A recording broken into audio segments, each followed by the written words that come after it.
अभी मैं आपको एक कहानी बताऊंगा। उस कहानी को आप ध्यान से सुनना, आपको पता चलेगा कि ये माइंड कैसे काम करता है, कैसे इसके अंदर पाथवेज बन जाते हैं। अगर इसको समझ के साथ आगे ना बढ़ा जाए तो कितना भयंकर जीवन हो सकता है। तो दोस्तों, अभी कॉल सेशन चल रहे हैं हमारे। बहुत सारे भाई पूरे देश से कॉल्स आते हैं, अपनी समस्याएं बताते हैं। मेरे को भी पता चल रहा है कि ऐसी ऐसी समस्याएं भी होती हैं, नई नई समस्या सुनने में आती हैं। तो बहुत सारे भाइयों को काफ़ी हेल्प मिलती है जब वो बात करते हैं। क्योंकि कई बार ऐसा होता है कि बस कोई हेल्प करने वाला चाहिए होता है, तो हम कोशिश करते हैं कि सबको हेल्प मिल सके। आप भी बात कर सकते हैं कॉल सेशन के माध्यम से हमारे साथ।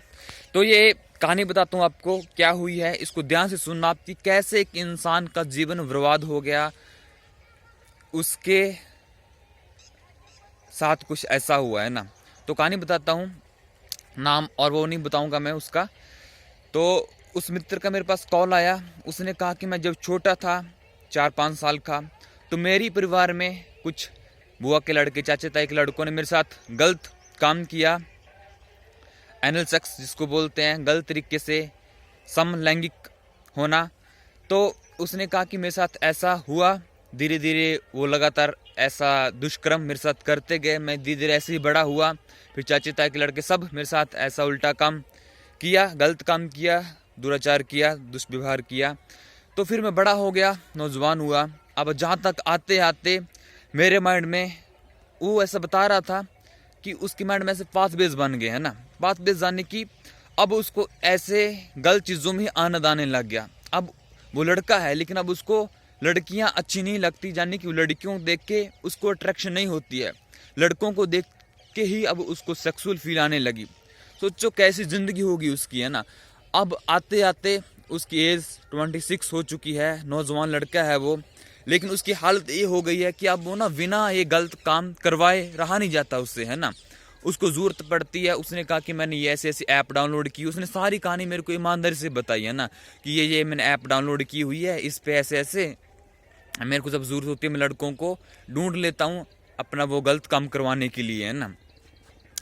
तो अब वो कहता है कि मैं चाहता हूँ। देखो दोस्तों, इस तरह के ना दो तरह के लोग होते हैं। एक होते हैं जन्म से, है ना, जन्म से जिनको कुछ ऐसा दिक्कत होती है कि उनको बाइसेक्सुअल होते हैं, वो समलैंगिक होते हैं। उनको जन्म से ही कुछ ऐसी दिक्कतें होती हैं। लेकिन इसके साथ ऐसा नहीं हो, इसकी कंडीशनिंग हुई जन्म से, है ना, जन्म से नहीं, बाद में इसकी कंडीशनिंग हो गई इसके साथ। जब ऐसा हुआ ना तो माइंड ने वो चीज़ें पकड़ ली, इसके साथ धक्के से वो चीज़, इसके माइंड उस तरीके से तैयार हुआ है।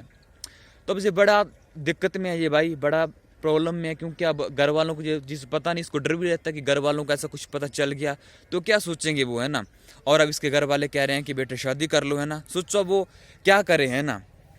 उसने बड़ा पीड़ित था वो, क्या मैं बताओ क्या करूं, शादी हो गई कल को, है ना, मेरे को सब की ज़रूरत पड़ गई, किसी को पता चल गया ऐसा कुछ, मेरी वाइफ को पता चल गया, तो मैं किस कैसा क्या कहूँगा, है ना। मैं किस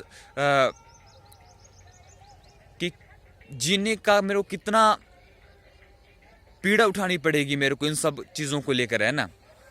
तो दोस्तों, उसने पूरी कहानी बताई मेरे को कि अब ऐसी ऐसी प्रॉब्लम है। अब ऐसा होता है कि जब भी मेरे को कुछ ऐसा लड़का दिखता है ना हैंडसम, तो मेरे को अट्रैक्शन होती है। उसने पूरी कहानी बताई मेरे को। तो उसको सुन के मुझे पता चला कि सच में दोस्तों जो माइंड बड़ा भयंकर है ना। अगर गलत दिशा में चला गया ना, इतना गलत चला जाएगा कि जीना नर्क हो जाएगा।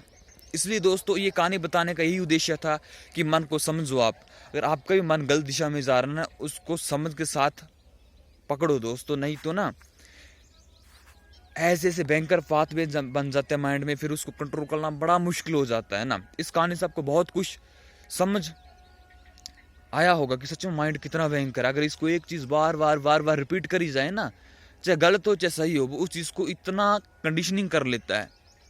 तो दोस्तों सोचो, इस इंसान का जीवन कितना बर्बाद हो चुका है किसी गलत लोगों के संग के कारण, है ना। तो ऐसा ना हो दोस्तों, है ना, किसी का जीवन ऐसे बर्बाद नहीं होना चाहिए। और इसमें कहीं ना कहीं डिप्रेशन का ही रीज़न है।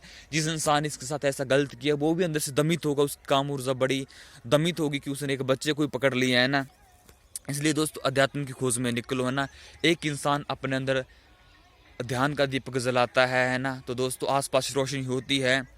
ब्रह्मचर्य के नाम पर दमन मत करो दोस्तों, ध्यान में उतरो, परमपिता परमात्मा से कनेक्शन बनाओ। दमन करोगे दोस्तों तो वो एक दिन ऊर्जा ऐसी फटेगी जैसे इस बच्चे जब बच्चा था इसके साथ गलत हुआ है ना, इसलिए वो दोस्तों क्योंकि वो इस ऊर्जा को समझते ही नहीं है, दमन करते हैं ना, इसको सप्रेशन करते हैं। समझ के साथ कदम बढ़ाने होंगे, ध्यान में उतरना पड़ेगा दोस्तों, फिर जाके कुछ बात बन पाएगी। अगली वीडियो में फिर और बात करेंगे नए विचारों के साथ, जल्द मिलते हैं। आप बताना कि आपको क्या क्या समझ आया है ना, ये सब होने का क्या रीज़न रहता है, आप सब अपने विचार बताना। प्रणाम।